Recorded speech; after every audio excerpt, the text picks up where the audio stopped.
नमस्कार। The Bharat now में आपका स्वागत है। मैं हूं राकेश और इस वक्त हमारे साथ दो मेहमान जुड़ने वाले हैं। सबसे पहले तो सुपौल से हम आपको बता दें कि सुपौल से हमारे साथ रंजना नारायण जुड़ने वाली हैं। रंजना नारायण झा भी उनको लोग जानते हैं इस नाम से, और मशहूर बॉलीवुड की जो गायक कलाकार हैं उदित नारायण की पहली पत्नी हैं, और उनके साथ पारिवारिक विवाद है जिसमें कल सुपौल के कोर्ट में उदित नारायण पेश भी हुए थे। वो बताया जाता है कि काफी इग्नोर करने के बाद, कई नोटिस के बाद उन्होंने वहां पर जाना स्वीकार किया और पेश हुए कोर्ट में, और वहां पर उन्होंने रंजना जी को साथ में रखने से इनकार कर दिया, जबकि रंजना जी का कहना था कि वो साथ रहने को तैयार हैं। तो क्या है पूरा मामला और क्यों है ये विवाद, हम सीधे जानेंगे रंजना जी से, जो हमारे साथ सुपौल से जुड़ रही हैं, और उनसे हम ये समझने की कोशिश करेंगे।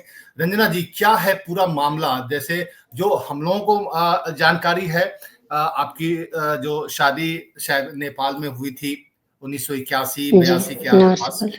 और जी नमस्कार। और उस शादी के बाद कुछ दिन तक सब कुछ सामान्य रहा, और कुछ दिनों के बाद जब उनका करियर ग्राफ आगे बढ़ा उदित नारायण का गायकी के सिलसिले में, तब जाके थोड़ी अनबन शुरू हुई और दूरियां बनी। मामला क्या है ये, हम अगर आप हमें समझाएं तो ज्यादा अच्छा होगा रंजना जी। 7 दिसंबर 1984 को मेरी शादी हुई थी जी और इनका ठीक शुरू में बहुत अच्छा रहा। जब ये कयामत से कयामत तक हिट हुआ, उसके बाद धीरे धीरे इनका आना जाना या मेरे प्रति व्यवहार बहुत रूखा रहने लगा था। जी जब जी इन वहां जो जो इनका मतलब ख्याति बढ़ते गया, इधर का ये दूरियां बढ़ते गया। तो अच्छा लेकिन फिर भी ये कभी एक्सेप्ट नहीं किए कि हम तुमको नहीं रखेंगे या नहीं करेंगे। हाँ, इसमें छलावा करते रहे मेरे साथ। हाँ, अब होगा, अब हो जाएगा, अब हो जाएगा, ऐसे ऐसे करते करते अभी कल जो वो आए थे तो वो एकदम डिनाई कर गए, जो हम साथ नहीं रखेंगे। लेकिन हिंदू लॉ में कहने से क्या होता है, कह देगा जो हम नहीं रखेंगे, विधिवत शादी किया है, डाइवोर्स नहीं लिया है, तो हमको साथ नहीं रखेगा, ये कैसे हो सकता है? अच्छा रंजना जी, यहाँ पर मैं थोड़ा-सा पीछे जाना चाहूँगा। जो कुछ जी तस्वीरें हमने आपकी पहले भी देखी थी, जब विवाद शुरू हुआ था पटना के किसी होटल का कुछ था मामला, जहाँ आपने उनको एक कमरे में रंगे हाथों पकड़ा था और आप नॉक कर रही थी दरवाजे में, और उस वक़्त आपने कुछ तस्वीरें दिखाई थी। मीडिया में भी जी बहुत सारी अच्छी तस्वीरें हैं आपकी और उदित नारायण जी के साथ। तो जी। शुरुआत में तो सब कुछ ठीक लग रहा है, अगर तस्वीरों को देखें और आपके खुद के कहने से। तो शुरुआती दौर कैसा रहा था आपका? शुरुआती दौर तो बहुत अच्छा रहा, लेकिन हम इनोसेंट थे, सीधे थे, हमको बेवकूफ बनाते गया और हम बनते गए। हमको भी लगा कि मेरे हस्बैंड फिल्मी दुनिया से है, ये जो बोल रहे हैं एकदम सही है, झूठा रूमर है, झूठा इस तरह का बात है। तो शुरू में बहुत अच्छा रहा, हमको बेवकूफ बनाते रहा। जब हम पटना होटल में, जब आप होटल वाला देखे ही हैं, तो जी हाँ। उसमें जब इनको हम पकड़े थे, तब हमको पता चला कि दूसरी औरत के साथ है। अच्छा, तो उसके उससे बाद पहले थोड़ा आपको मेरा पता नहीं चला विवाद था? बढ़ा। नहीं, उसके उसके पहले अगर हम उदित जी को पूछते भी थे तो अरे फिल्मी दुनिया वाला से शादी की हो, किसी के साथ फोटो देखने से क्या होता है, उसके साथ हम रहने लगे, उसके साथ हम मेरा संबंध है। तो अच्छा हम भी रंजना जी, समझते एक थे बात बात बताइए। सही है। रंजना जी, जी आप दोनों की शादी कैसे हुई? आप ये नेपाल में शादी हुई थी शायद, जो हम लोग जो जानकारी है? ये परिवार के थी से हुआ है शादी, हम लोग का अरेंज मैरिज है। ये जी, जी। उदित जी नेपाल के हैं और हम बिहार के हैं। बिहार अच्छा, के शहर सुपौल जिला के संस्कृत निर्मली मेरे गांव का नाम है, बलुआ निर्मली, संस्कृत निर्मली उसको अच्छा, कहा जाता अच्छा, है। और इनका ननिहाल है बायसी, वहां से 2-3 किलोमीटर पीछे है हम लोगों के घर से। तो जी, ननिहाल इनका आना जाना तो हम लोगों के घर से अच्छा था, पहचानते थे। जी। लेकिन उदित जी का मेन घर है नेपाल सप्तरी भारत का।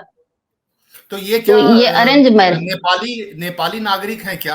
अगर नागरिकता जी की जी बात हाँ। हो? हाँ हाँ, नेपाली नागरिक हैं।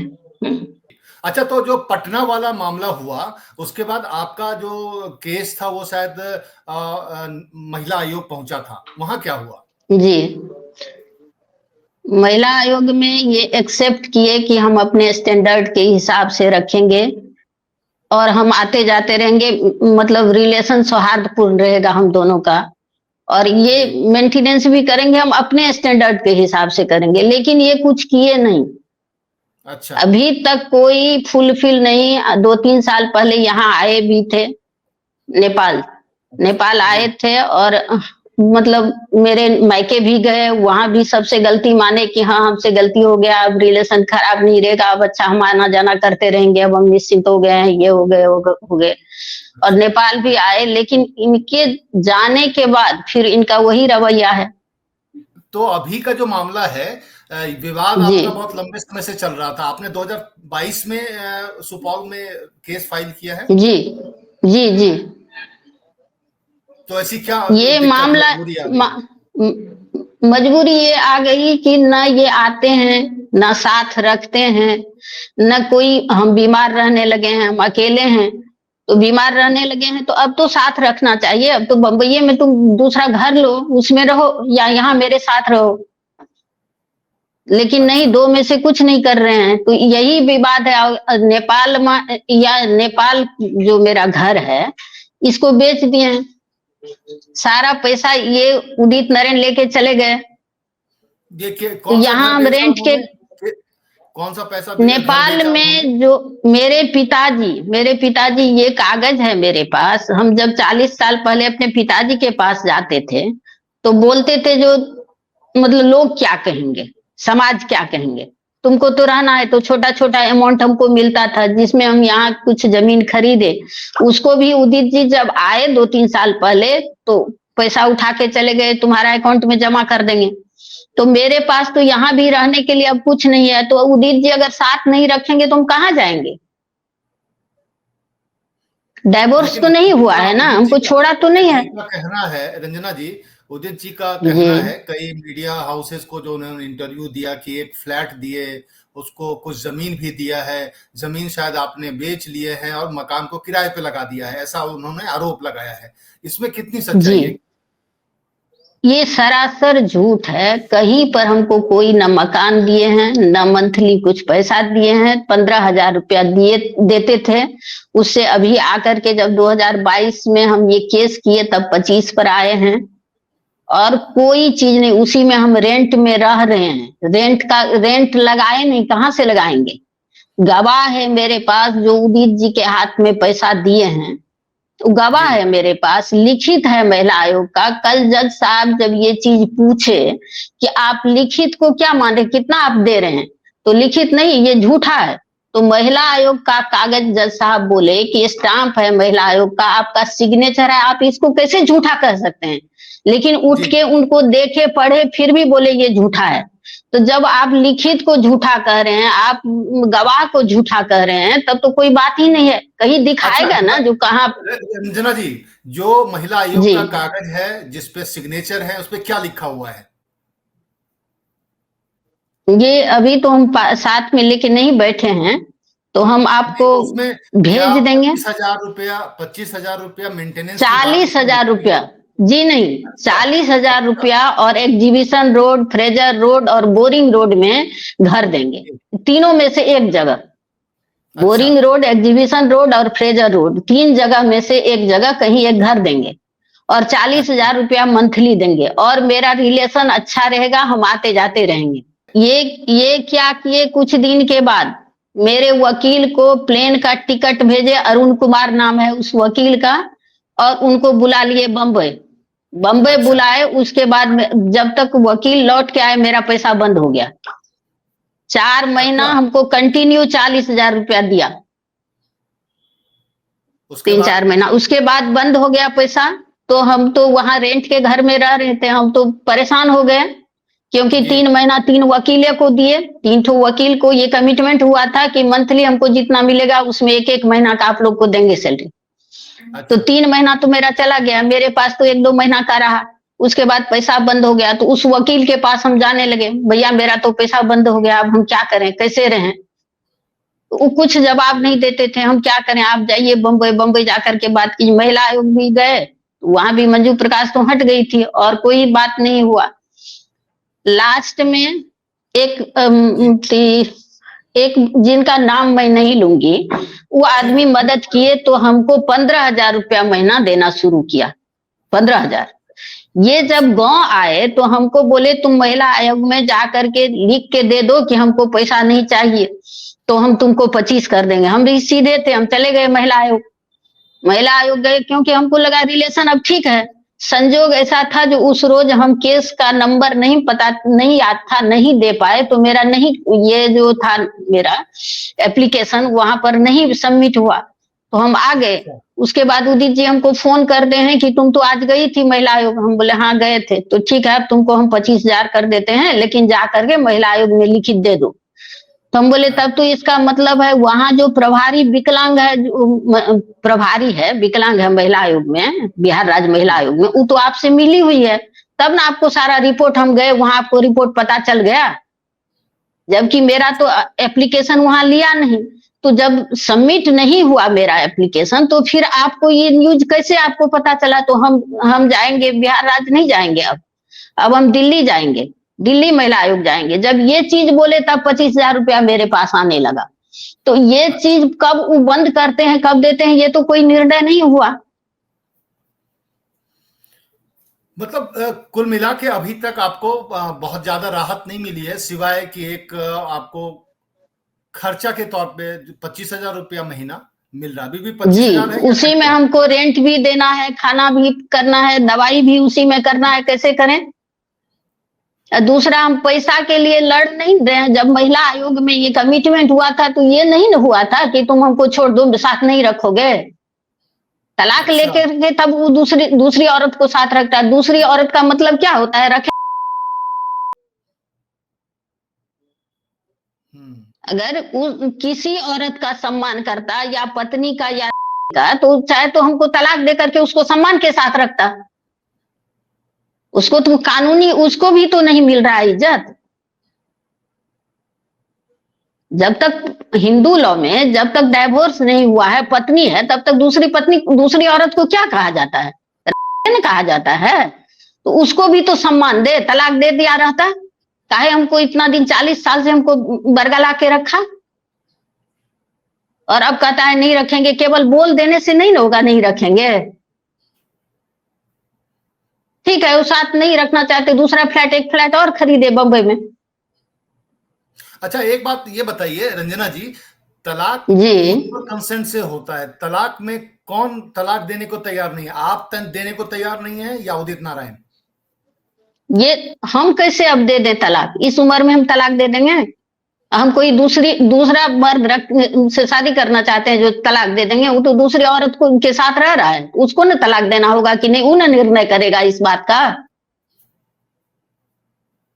हम तो जिस समाज में, जिस परिवेश में रह रहे हैं, यहाँ पर तो तलाक नाम का चीज ही नहीं था, जानबो नहीं करते थे हम लोग डाइवोर्स। अच्छा, अब रंजना जी कैसे देखती हैं, एक तरफ चमक दमक पैसों की जिंदगी, एक तरफ किराए देने पर आफत है आपको, क्या? यही तो दुखद स्थिति है।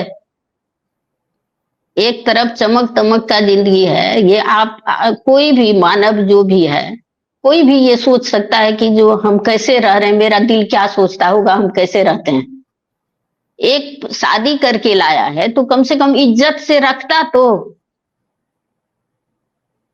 यहाँ हर चीज का क्राइसिस, ऊपर से ये अपने भाई भतीजा सबको सनका देता है, रात में वो लोग गाली देता है, वो लोग मतलब गेट पर इतना पीटता है, उधर से अलग परेशान करता है। इधर नेपाल में मेरे ऊपर 21 ठो केस करवा दिया है, और अभी इनका जितना परिवार का आदमी है सब आदमी मेरे ऊपर केस किया हुआ है। 21 ठो केस मेरे ऊपर चल रहा है। 15 साल पहले मतलब महिला आयोग जब गए थे, उससे पहले 15 साल पहले तक हम मेरे ऊपर केस किया रहा। कौन चीज का केस? अच्छा, कभी रंजना जी आपने मुंबई जाने की कोशिश की, उनसे मिलने की कोशिश, या गए भी थे उनसे? जी हाँ, दूसरी पत्नी से मुलाकात अभी की? जिस फ्लैट में ये रह रहे हैं अंधेरी वेस्ट में, इसमें हम गए थे। 3 बजे रात में एक हाथ पकड़ के घसीट के हमको रोड पे खड़ा कर दिया। 3 बजे तक बोलते रहे कि हम रखेंगे। 3 बजे रात में घसीट के एक हाथ वो औरत पकड़ी और ये दोनों हमको रोड पर खड़ा कर दिया। एक भी पैसा नहीं दिया। हम बोले कि हम कैसे जाएंगे? 3 बजे 2 घंटा और बैठने दीजिए, हम 5 बजे निकल जाएंगे।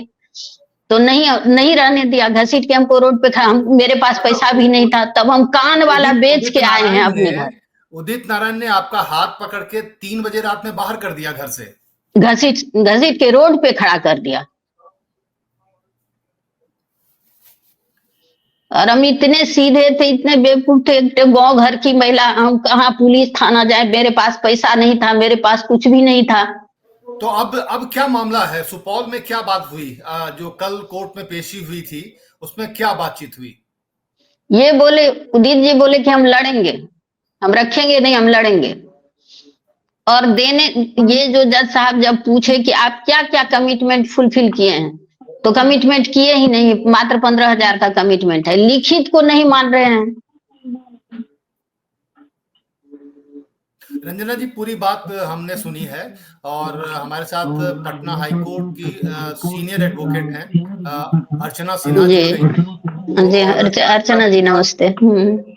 आपकी बात सुन भी रही थी। अर्चना जी, पूरी बात सुनकर आपको क्या लग रहा है, ये केस किस दिशा में जा रहा है? क्या कोई सॉल्यूशन दिख रहा है आपको? मैडम, सॉल्यूशन तो जब भी मैंने इनका जो सुना है और जो इनके बारे में अभी जानकारी मुझे मिली है, पहले से भी मैं थोड़ा बहुत जानती थी, उसके हिसाब से मुझे जो इन्होंने मेंटेनेंस का केस किया होगा परहैप्स, तो इतने दिन नहीं तक जब किए। इनको पता था, तो मेंटेनेंस का केस करिए आप और उनसे मेंटेनेंस मांगिए बाज़ाब्ता। उनसे आप उन्होंने जो दूसरी शादी कर रखी है बिना डिवोर्स लिए हुए, उसके लिए आपके पास दूसरा ऑप्शन है 494 का, आपने बाइगेमी का केस कीजिए उन पर। अब तो वो जी धाराएँ बदल गई हैं। अब एक पत्नी रहते हुए as per the Hindu law आप दूसरी शादी नहीं कर सकते हैं। लेकिन अभी आपको ये भी पता होना, फ़िल्मी दुनिया में बड़ा ये प्रचलन में है कि लोग दूसरी शादी तलाक लिए बिना अगर करते हैं तो अपना धर्म भी बदल लेते हैं। तो अब ये भी ज़रा पता जी करना होगा कि क्या उन्होंने धर्म भी बदला है क्या? ठीक है? ये फ़िल्मी दुनिया में बड़ा प्रचलन में है। ठीक है? तो अगर हिंदू रहते हुए उन्होंने दूसरी शादी की है तब तो ये गलत है। ठीक है? अर्चना जी, अगर और जी। बाइगमी का जो केस आप बता रही हैं, अगर बिना तलाक के दूसरी शादी करता तो सजा का प्रावधान क्या है? मतलब कानून क्या कहता है? 7 इयर्स थे और सजा का प्रावधान उसमें है 7 इयर्स। अगर कोई आदमी एक पत्नी के रहते हुए दूसरी शादी कर लेता है तो 7 इयर्स पनिशमेंट है उसमें। ठीक है? और वो जी अभी जो आपको करना चाहिए था वो पहले ही आप कर देती। जो आपको पहले मुंबई आप गई थी, जब आपको पता चला था तो उसी वक़्त जी। आपको करना चाहिए था। लेकिन आपने किया नहीं। खैर एनीवे, अब मेरे जो ये पीछे आपके कल, साथ जी जी, मैडम बोलिए बोलिए। रंजना जी। कल जब हम कोर्ट से निकले तो हमको थ्रेटनिंग कल भी पड़ने लगा था। वहां बम्बई भी गए तो मेरे पीछे गुंडा लगा दिया जाता था, तो हम डर के नहीं कुछ कर पाए। कल भी हम घर नहीं आ पाते अगर मतलब, लेकिन हम छुपा के रात 9 बजे हम घर पहुंचे। आपसे जब बात हुई थी आपको बोले थे कि हम रास्ते में हैं, जी, क्योंकि मेरे जी। पीछे 10 आदमी को लगा दिया था कल भी। उस अच्छा। कंडीशन में हम आगे नहीं बढ़ पाए हैं, लेकिन अब सोच रहे हैं इस पर ये केस तो करना ही है हमको।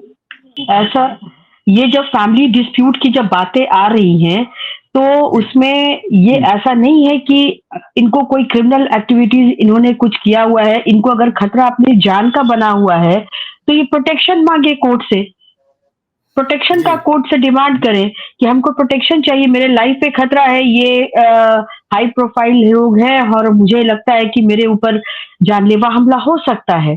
तो इनको ये करना चाहिए।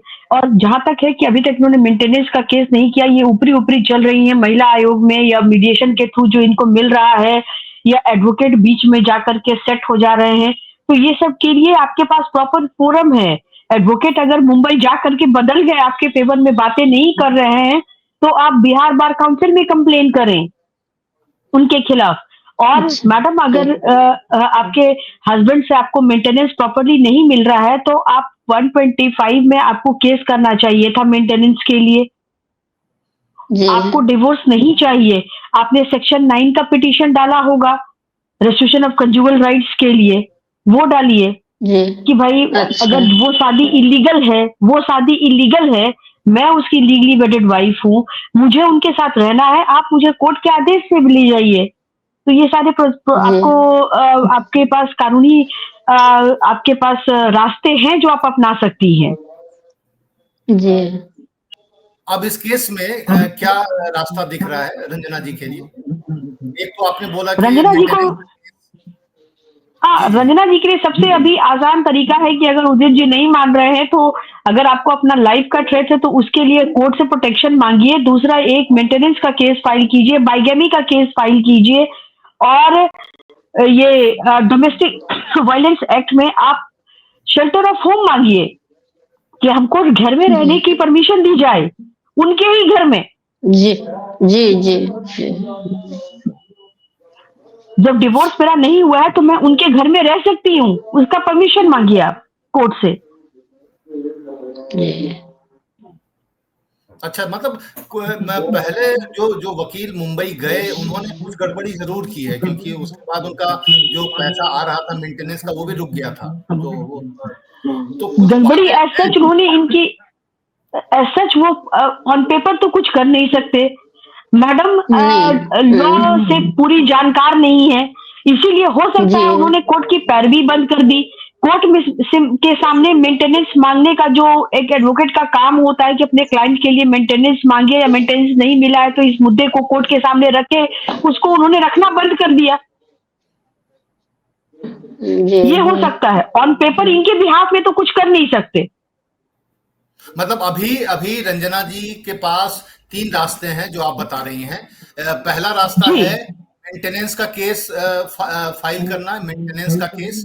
दूसरा रास्ता इनके पास है कि आप उनके अपनी लाइफ पे अगर थ्रेट है तो प्रोटेक्शन कोर्ट से मांग सकते हैं।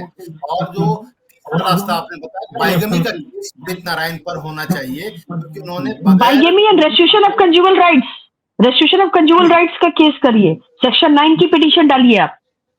ये तीनों सेक्शन 9 HMA सब सुपौल में होगा, सब सुपौल में जहां ये रहती हैं वहां करेंगी। अच्छा, रंजना जी आप सुन पा रही हैं मुझे? जी जी हाँ। मुझे लगता है कि मैडम को मुझे लगता है कि मैडम को प्रॉपर लॉ का एडवाइस नहीं मिल रहा है, एडवोकेट इनको प्रॉपरली एडवाइस नहीं कर रहे हैं, जिसकी वजह से मैडम को ये इतना झेलना पड़ रहा है।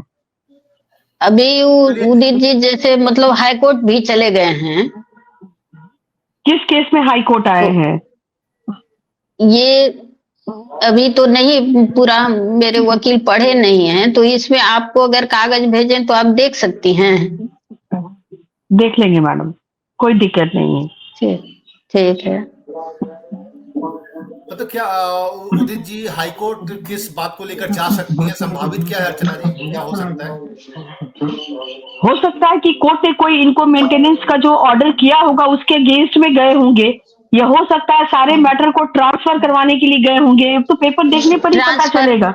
हाँ, ट्रांसफर करवाने के लिए गए हैं, क्योंकि यहाँ पर सुपौल में अप्रोच आया था जो हमको उस आदमी मतलब वकील से हमको मिलवा दीजिए, जज से मिलवा दीजिए, ताकि उदित जी सुपौल में बेइज्जत होना नहीं चाहते हैं, पटना इस केस को पटना रेफर किया जाए।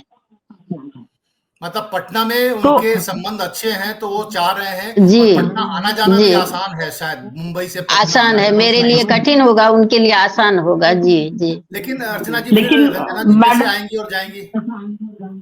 यही कोर्ट हमेशा औरतों के ही सुविधा को देखेगा, और तब मैडम का हमेशा कोर्ट का आदेश मैडम के पक्ष में पेपर में देख लूं। हालांकि कोर्ट हमेशा औरतों को ही फेवर इसलिए करता है क्योंकि उनके पास सोर्स ऑफ इनकम नहीं होता है, और कोर्ट हमेशा उनकी कन्वीनियंट को देखता है कि महिला है, कहाँ आएंगी जाएंगी, उनके पास ये मेंटेनेंस भी नहीं दे रहे हैं। ठीक है, तो हाई प्रोफाइल लोग होने की वजह से आपको चूंकि मुंबई से पटना आना आसान है, इसलिए केस ट्रांसफर नहीं होना चाहिए।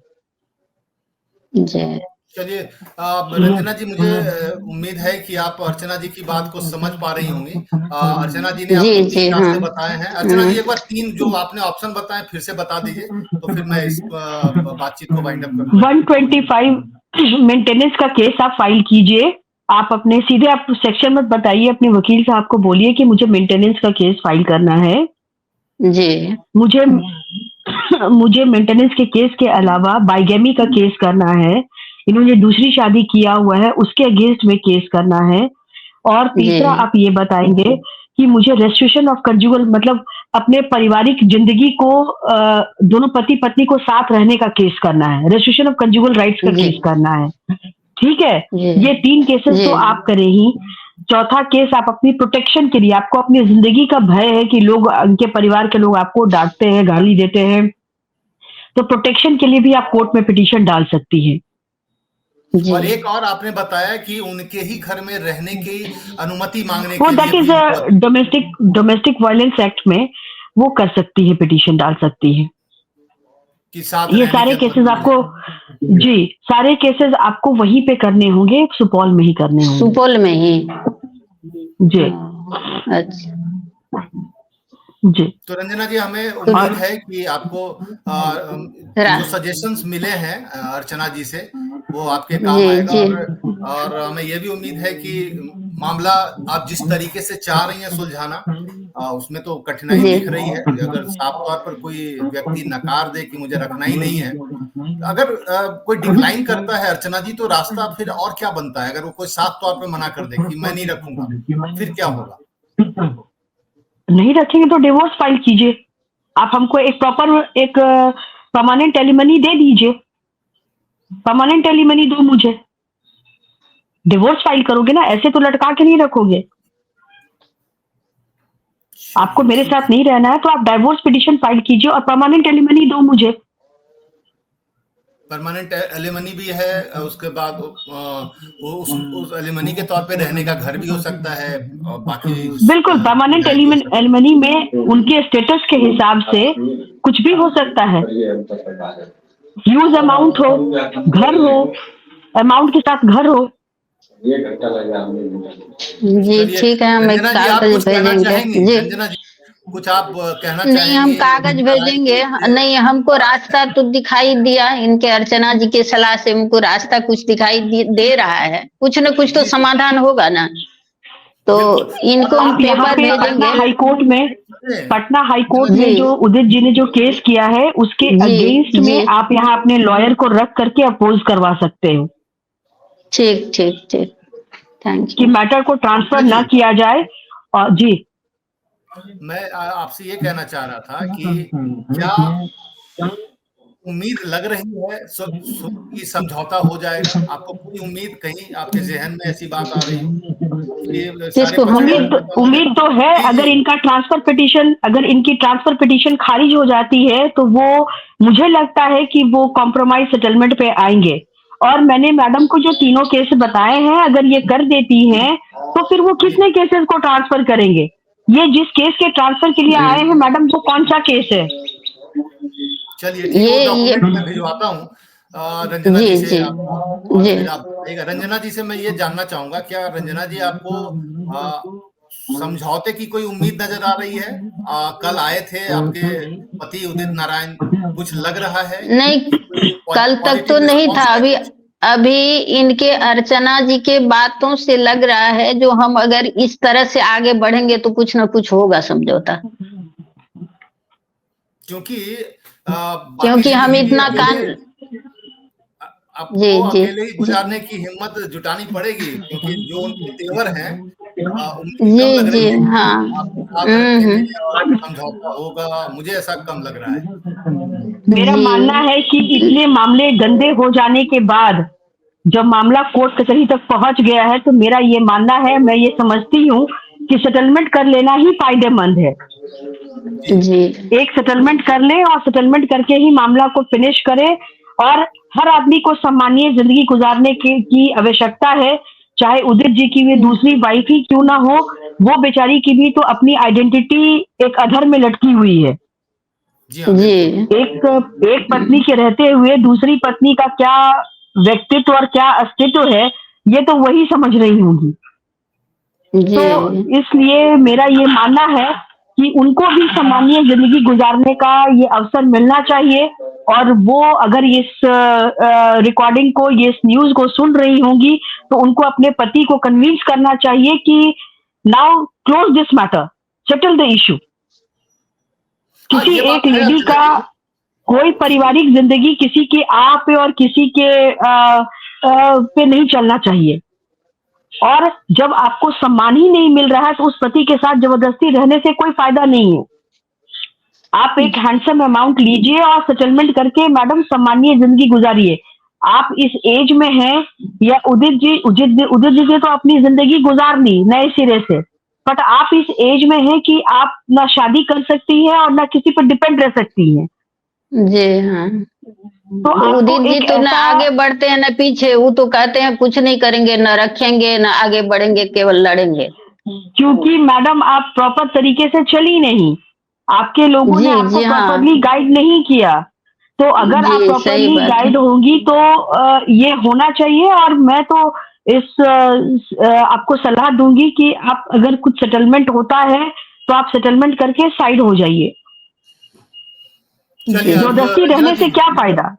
रंजना जी सेटलमेंट की बात जी आ गई है, आपको 3 सुझाव मिल चुके हैं। आप कोशिश जी कीजिएगा कि उन सुझावों पर अमल करें, आगे बढ़ें। और मैं आपसे ये जानना जी। चाहूंगा कि उदित नारायण से कुछ कहने की है इच्छा, कुछ कहना चाह रही हैं? क्योंकि ये वीडियो मैं वहां तक पहुंचाने की कोशिश करूंगा।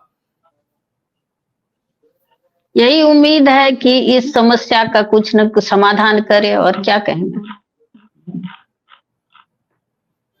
चलिए बहुत बहुत शुक्रिया रंजना जी हमारे साथ जुड़ने के ठीक है, लिए। ठीक, आपने नमस्ते। हमारे साथ शेयर की अपनी बात। अर्चना जी आपका भी बहुत बहुत शुक्रिया हमारे साथ जुड़ने के बातचीत के लिए। बहुत बहुत शुक्रिया रंजना जी। तो ये थी उदित नारायण, जो बॉलीवुड के गायक कलाकार हैं। उनकी पहली पत्नी रंजना जी थी हमारे साथ, और उन्होंने अपनी परेशानी बताई। साथ में अर्चना जी भी थी। उन्होंने रास्ते बताए कि आखिर क्या समाधान है इस समस्या का। तो फिलहाल इतना ही। नमस्कार।